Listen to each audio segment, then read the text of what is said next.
네, 반갑습니다. 마르스 김동석의 리얼 주식입니다. 오늘 마르스 김동석의 리얼 주식은 외국인 17조 풀매수가 들어갔습니다. 1300조 초대형 대박 터트릴 찐 저평가 대장주 탑3 공개하니까요.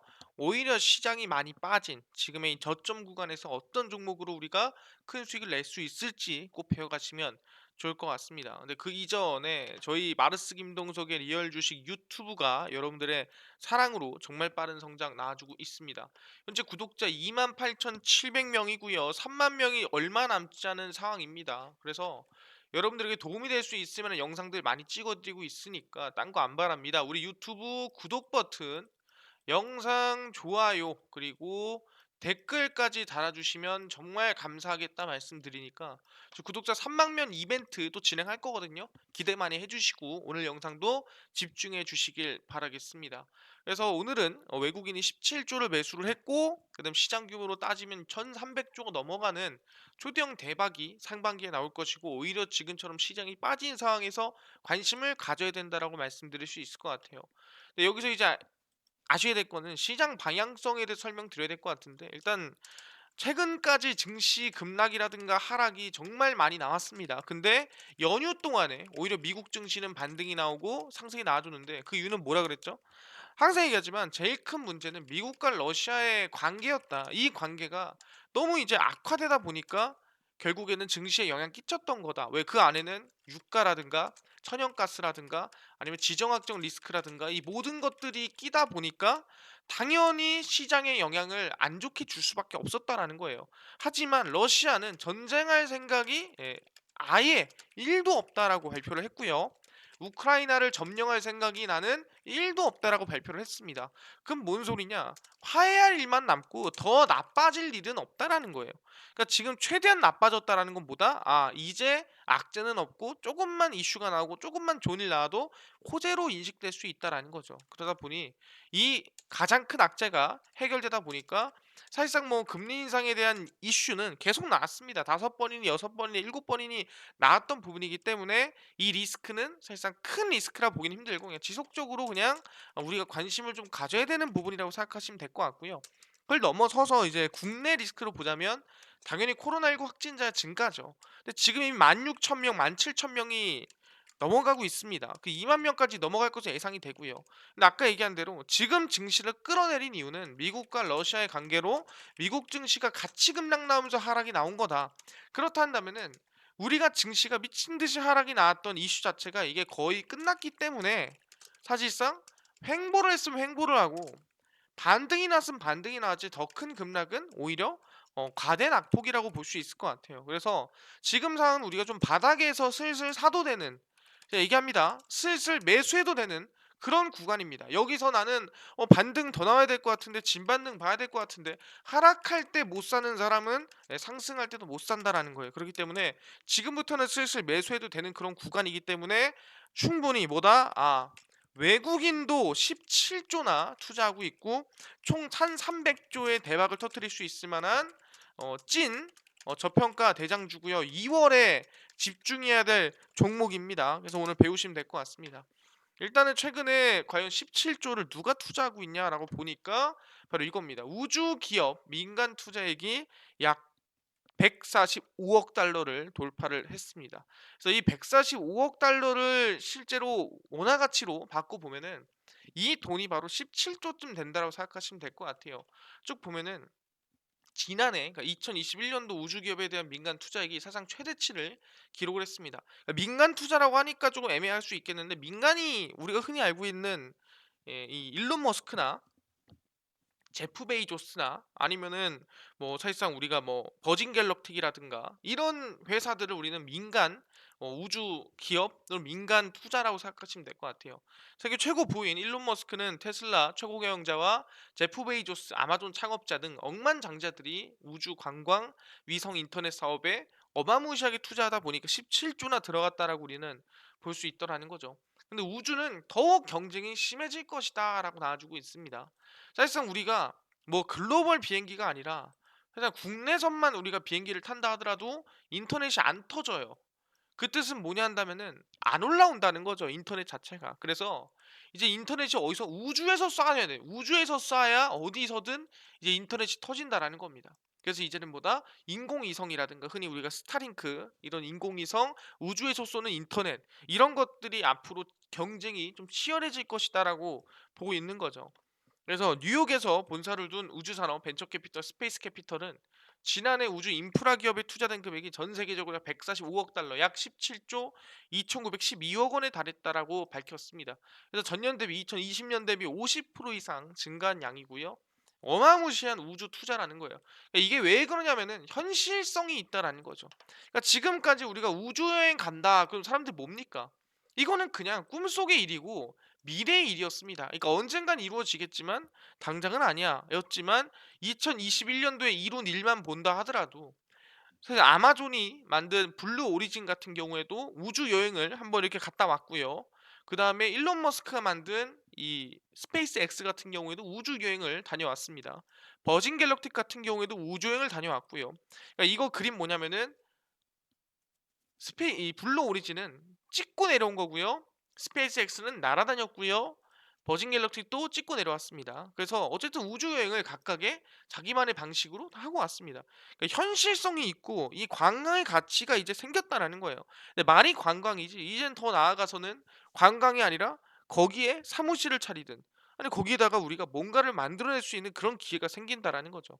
그래서 스페이스 캐피털이 조사 대상에 올린 우주 기업은 인프라 유통 어플리케이션 관련 328곳으로 전체 투자액의 약 3%를 차지를 합니다. 그래서 머스크가 이끄는 스페이스X, 베이조스가 설립한 블루 오리진을 비롯해 플래넷 랩스, 시에라 스페이스 등 로켓과 인공위성, 우주정거장을 제작하는 기업들이 투자를 많이 받았다라고 생각하시면 될 것 같고요. 그래서 아까 얘기했던 우주관광이나 스타링크, 위성 인터넷 사업을 이미 이 일론 머스크는 진행 중이고요. 시에라 스페이스는 아마존 창업자인 제프 베이조스가 만든 우주 탐사 기업 블루 오리진과 지구 적에도 우주정거장 오비탈 리프를 개발 중이다라고 합니다. 그러니까 지구적에도 우주정거장이 뭐냐면은 우주정거장이 이제 새로 만들어야 돼요. 이제 시간이 많이 지났기 때문에. 근데 그거를 누구랑 블루 오리진이랑 만들고 있다라고 생각하시면 될 것 같습니다. 그래서 미중 간 우주 경쟁이 가열이 되면서 정부 차원에서도 막대한 예산을 쏟아붓고 있고요. 중국에서도 당연하고 미국은 달에 다시 보내는 아르테미스 프로젝트 아까 말씀드렸죠. 전에 얘기를 했습니다. 2025년까지 1,000억 달러를 쓰다 부을 예정이다라는 거고 1,000억 달러면은 아까 이 얼마야? 145억 달러가 약 17조라고 말씀드렸으니까 뭐 1,000억 달러 정도면은 한 100조쯤 되는구나 생각하시면 됩니다. 중국도 투자를 준비하고 있는 부분이고 그래서 전 세계적으로 얼마 일단은 17조지만 앞으로 더 많은 투자가 나올 것으로 예상이 된다.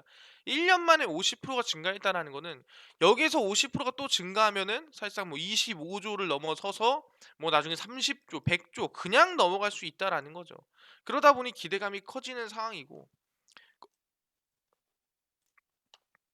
거기에 더불어서 아까 중국도 경쟁이 지금 과열되고 있다라고 얘기를 했습니다. 중국 향후 5년 우주 강국으로 새로운 여정에 오를 것이라고 발표를 했습니다. 그래서 5년이면 지금도 2027년이죠. 그러니까 미국이 아르테미스 프로젝트를 2025년도에 끝을 낸다고 했는데 뭐 중국 같은 경우는 27년도까지 우주 강국으로 오르겠다라고 발표를 한 겁니다. 좀 느리긴 해요. 그래서 보시면 중국 정부가 향후 5년 동안 전면적인 새로운 우주 강국 건설에 새로운 여정에 오를 것이다라고 발표를 했습니다. 2021 중국 우주백서에서 이같이 주장을 했고요.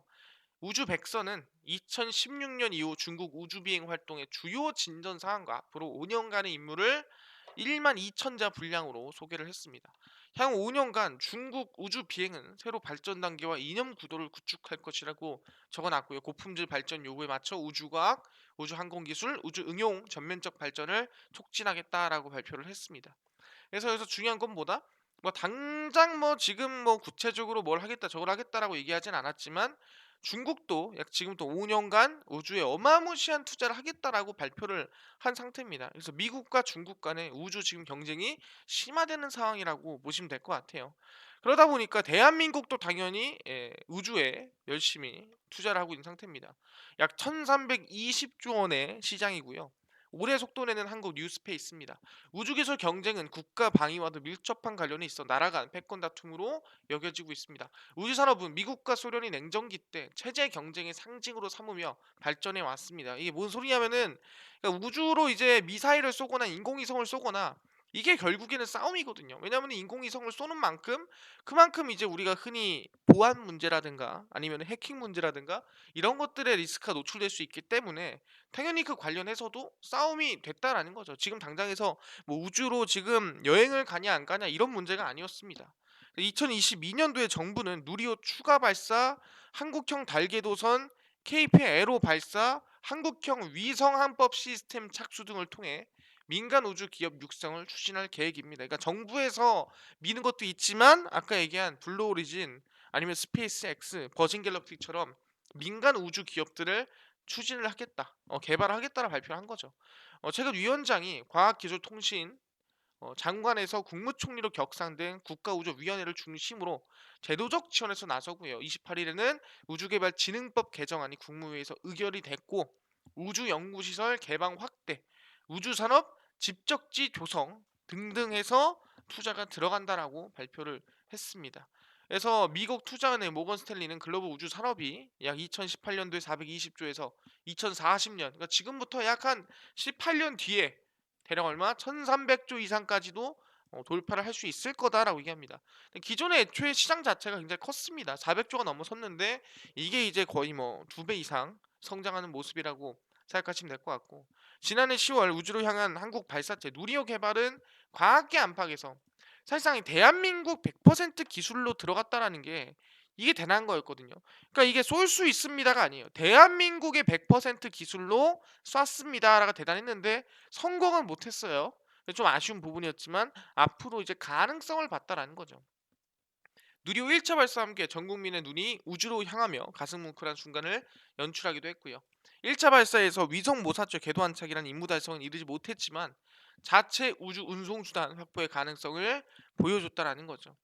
그래서 역시 민간이 우주 개발을 주도하는 뉴스페이스 시대로 진입을 했고 12년 개발 과정 기간 약 2조 원이 투입된 프로젝트엔 30개 주력 업체를 포함해 총 300여 개의 국내 기업들이 참여해서 기술을 확보를 했습니다. 그래서 올드스페이스 정부 주도가 아닌 이 민간 기업의 주도인 뉴스페이스로 거듭나고 있다라고 생각하시면 될 것 같습니다. 그래서 현재 우주 산업은 스페이스 X, 일론 머스크, 블루 오리진, 아마존, 버진 갤럭틱 등 민간 우주 탐사 기업이 주도하고 있는 부분이라 볼 수 있을 것 같아요. 다 이제 우주 여행을 갔다 온 기업들이죠. 20년이라는 짧은 역사를 지녔지만 그 안에서도 재사용 가능한 우주 발사체 확보, 지구 전역에서 이용 가능한 초고속 인터넷 서비스 구축 다 스페이스X가 하고 있는 거예요. 스타링크라든가 우주선이라든가 민간 우주여행 성공 아까 말씀드린 기업들이고요. 민간 우주정거장 개발 착수 이거 블루 오리진 말씀드렸습니다. 그래서 보시면은 우주여행 이 비행기가 다 진짜입니다. 예, 진짜 이 비행기로 갔다 온 거고요. 실제로. 그래서 이 발사체들을 통해서 지금 나아가고 있는 상태라고 생각하시면 될 것 같아요. 정부는 빠르게 성장하고 있는 세계 우주 산업 추세에 맞춰 올해 대형 프로젝트를 대거 추진 중입니다. 먼저 누리호 추가 발사고요. 2021년도에 실패했습니다. 그래서 2022년도에 다시 발사를 한다는 부분이고요. 2022년 5월 발사보다 시점은 연기될 가능성도 있다는 부분입니다. 어쨌든 연기를 되든 안 되든 다시 발사를 해서 성공을 시키겠다. 뭐 이런 뜻이에요. 그래서 어쨌든 이게 누리호가 발사를 하다가 3단계인가에서 이 분리가 실패해 가지고 이 속도가 계속 가속도가 붙어 가지고 대기권을 벗어나고 중력권을 벗어나야 되는데 이게 속도가 3단계에서 분리가 안 되니까 이 불이 약해진 거야. 그래서 우주 이 중력권을 벗어나지 못하고 떨어진 겁니다. 이 누리호거든요. 그래서 이 부분에 대한 이 보안 조치를 수행을 해서 2차 발사를 진행한다라고 발표를 한 거고요. 뭐 무조건 5월입니다라고 얘기하기는 어렵습니다라고 하는 겁니다. 어쨌든 뭐 그런 얘기라고 생각하시면 될 것 같고요. 다시 진행을 한다라고 얘기한 상태입니다. 그뿐만 아니라 뭐 대선 정책들도 있는 부분이고 대한민국에서도 우주 관련된 이슈가 나와주고 있는 상태입니다. 그리고 최근 들어가지고 우주의 눈 제임스 웹이라는 우주 망원경 역대급 우주 망원경을 올린 적이 있습니다. 근데 그 이미지가 6월 말에 첫 이미지 공개가 될 예정이에요. 지구로부터 약 150만 킬로 떨어진 라그랑주 L2 지점에 도착한 차세대 우주망원경 제임스 우주망원경이 전원 공급 장치를 가동하며 본격적인 우주 관측에 돌입했습니다. 제가 전에 이거 만들었다라고 발표를 했고요. 이제는 관측을 시작을 했습니다. 제임스의 우주망원경의 모든 관측 장비에 전원이 공급되기 시작했습니다. 그러니까 전 세계에 있는 최고의 망원경이라 생각하시면 될 것 같아요. 우리가 알 수 없는, 정말 우리가 볼 수 없었던 정말 신세대, 지금 나온 기술의 거의 집약체라고 생각하시면 될 것 같습니다. 전원 공급 뒤 첫 번째 과정 냉각이고요. 정상 작동하기 위한 온도는 근적외선 카메라가 영하 153도, 근적외선 분광기는 영하 236도, 중적외선 관측기는 영하 266도에서 할 수 있는 부분이고, 그래서 그 온도를 맞춰가지고 이제 진행을 한다는 부분이고요. 미세 조정은 4월까지 계속 될 것으로 예상이 되고요. 그래서 관측을 해서 약 한 6월 말이나 7월 초에 이미지가 공개될 예정입니다. 그래서 아마 대마젤란 은하가 공개가 되거나 아니면은 여러 가지 우주 생태계에 대해서 공개를 하지 않을까라고 생각을 합니다. 당연히 이 망원경이 촬영하는 물은 대부분 이제 광년이라고 하죠. 빛의 속도로 몇 년을 달려가지고 이제 만날 수 있는 그런 은하의 모습들, 우주의 모습들을 이 망원경을 통해 보는 거기 때문에 상당히 정말 이 우리 우주의 역사를 바꿔놓을 만한 그런 이미지가 만들어낼 수 있다라는 거예요. 거기에 대한 기대감도 충분히 있는 거고, 그뿐만 아니라 스페이스X 같은 경우에는 올해, 그러니까 2022년도입니다. 2022년 올해 우주 발사 주 1회로 52회를 쏘겠다라고 발표를 했습니다. 우리가 항상 얘기하는 뭐예요? 52주 신고가를 얘기하잖아요. 이 52주 신고가 뭡니까? 1년에 52주거든요. 그러다 보니까 우리가 52주 신고가다라 얘기를 하는데 주 1회 매주 한 개씩 쏴서 52번을 쏘겠다라고 얘기를 한 상태입니다. 그래서 민간 우주기구 스페이스X가 올해 52차례의 우주 발사를 계획 중이다. 일주일에 한 번 계획 중이라 발표를 했고요.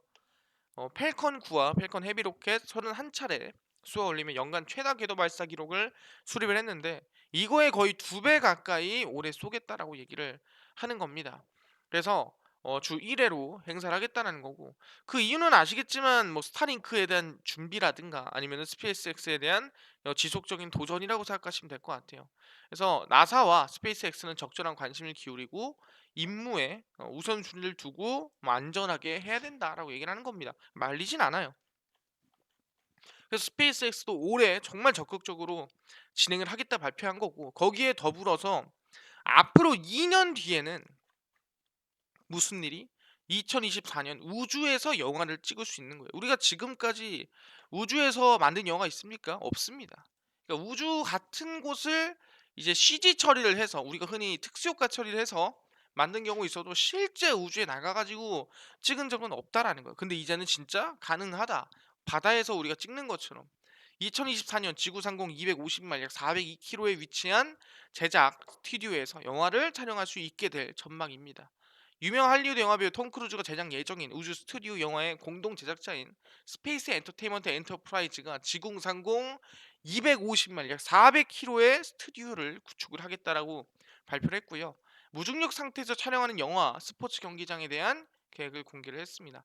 사실상 현실적일지 아닐지는 몰라요. 해봐야 아는 거니까. 근데 일단 계획 자체가 좀 대단하다라고 우리가 볼 수가 있는 거죠. 그래서 SEE는 국제우주정거장 ISS에 도킹하는 영화 제작 스튜디오 모듈 SEE1을 2024년 12월까지 구축할 예정이고요. SE1에서 영화 촬영뿐만 아니라 TV 프로그램, 음악, 스포츠 이벤트도 여러 가지 진행을 한다라는 거죠. 사실상 거기 내부가 뭐 대단한 이미지는 아닐 거예요. 하지만 장소가 우주라는 게 참 대단하다. 그것 자체가 굉장히 이제 특수하다라고 생각하시면 될 것 같습니다. 그래서 음악과 스포츠 이벤트의 경우 현장 관객 수용 인원이 정해지지 않았지만 지구 상공 250마일, 그러니까 400km 지점에서 개발 제작 녹음 방송 생중계가 될 예정이라는 부분입니다. 그래서 이 부분 자체가 상당히 지금 우리가 우주라는 곳 자체가 정말 미지의 세계라든가 우리가 발을 디딜 수 없는 곳이 아니라 이제는 맘만 먹으면 갈 수 있는 그런 모습이 됐다라는 거예요.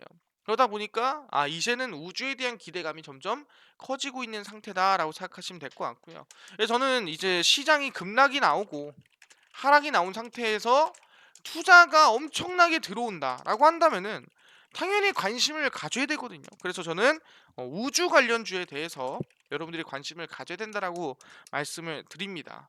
그래서 우주 관련주는 대표적으로 AP 위성이 있고요. 그다음에 캔코와 에어로스페이스가 있습니다. 그뿐만 아니라 에어로스페이스가 있고요. 그리고 이제 우리가 흔히 좀 종목으로 엮였던 세트레가이 정도로 볼 수 있을 것 같아요. 근데 많은 분들이 얘기하는 게 뭐 항공우주라든가 하나 에어로스페이스라든가 아니면은 인텔리안테크라든가 여러 가지 종목을 물어보신 분들이 있습니다. 근데 개인적으로는 저는 이 큰 종목이라든가 아니면은 이미 고점에 있는 종목이라든가 그런 종목들보다는 최대한 바닥에 있는 종목들 위주로 설명을 드리는 거기 때문에 이해를 해주시면 될 것 같고요. 대형주는 미미 뭐 일부러 설명 안 드린다라는 거 알아두시면 될 것 같습니다. 이미 과거에 실제 이 블루 오리진이 처음 발사를 하거나 아니면 스페이스X가 발사를 하거나 버진 갤럭틱이 발사를 하거나 그 당시 움직였던 기업들이에요. 그리고 이제 우리나라의 이제 미국과 한국의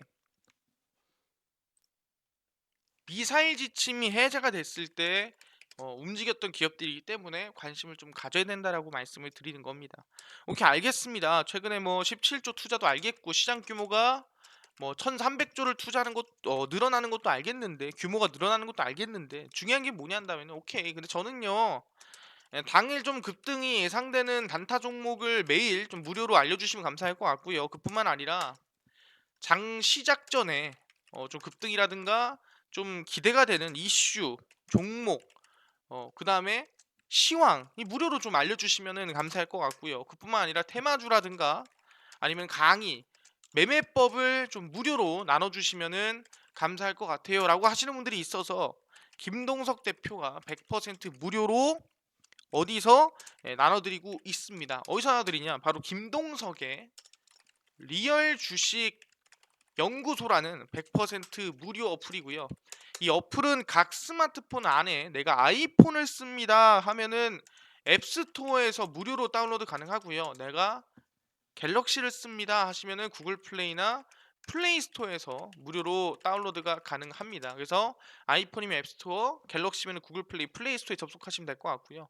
그래서 뭐라 검색하시냐? 김동석의 리얼 주식 연구소라고 검색을 하시면 되고요. 검색하시면 이렇게 100% 무료로 김동석의 리얼 주식 연구소 어플을 무료로 다운로드가 가능합니다. 그렇기 때문에 꼭꼭꼭 터치해서 설치하시면 좋을 것 같고요. 설치를 하시고 나면은 이렇게 김동석의 리얼 주식 연구소 어플이 화면에 나옵니다. 보시면 당일 리얼 추천주가 당일 급등 예상 종목이고요. 급비 분석이 시황입니다.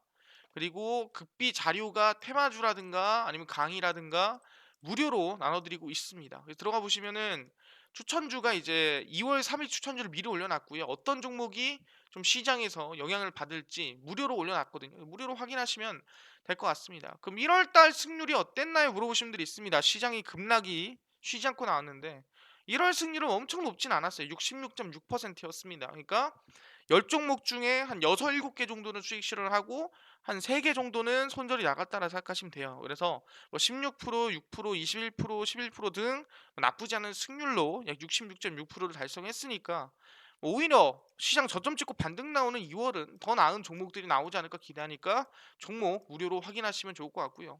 그뿐만 아니라 급비 분석에서는 시황입니다. 제가 이제 이 연휴 이전에 마지막 장에 대한 시황을 장 시작 전에 정리를 해드렸고요. 앞으로 매일매일 계속 올려드립니다. 지금까지 쉬지 않았고 해외 증시부터 국내 이슈까지 전부 정리해서 다 올려드린 부분이고요. 이뿐만 아니라 옆에 급비 자료에서는 테마주라든가 매매법 강의 다 무료로 올려드리고 있습니다. 보시면 뭐 테마주 같은 경우에는 왜 움직였고 왜 이슈가 됐으며 어떤 종목들이 있는지까지 다 정리를 해드려요. 그래서 이것만 봐도 여러분들 다른 거 볼 필요가 없고요. 기법 강의 똑같습니다. 사실상 이 지표를 가지고 어떻게 매매를 하는지까지 다 정리가 돼 있기 때문에 이것만 봐도 여러분들은 많은 걸 배울 수 있다. 다 무료니까요.